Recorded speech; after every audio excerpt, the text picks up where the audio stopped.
And after a spat with the government over the procedure of selection of Lokpal selection panel, leader of opposition in Lok Sabha, Sushma Swaraj, met President Pranab Mukherjee. The BJP on Monday opposed the Prime Minister's proposal to appoint senior lawyer P.P. Rao as its fifth member.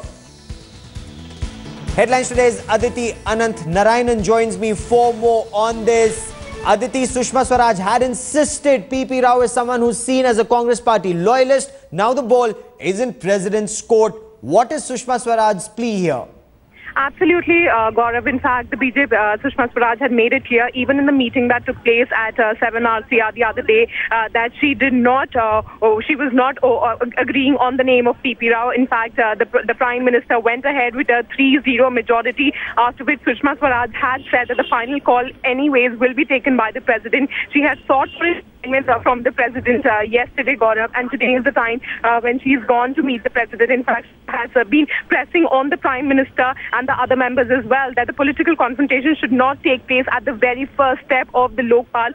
This is a crucial committee which would be the selection committee, and there should be a consensus on it. In fact, she had also gone ahead and said that it seems the way that the Prime Minister and the Speaker of the leader of the opposition are getting along, they are at loggerheads. In fact, she had said that it seems that the Prime Minister wants unanimity to be set aside and he's more interested in majority. So she has gone to meet the President Pranab Mukherjee, in which she will be saying that her plea should be taken into consideration. She had also suggested names of other members who could also be named and recommended for the fifth member of the Lokpal Selection Committee. She's made a number of suggestions. Let's see what the President does here. For the moment, Aditi Ananth Narayanan, many thanks for joining me.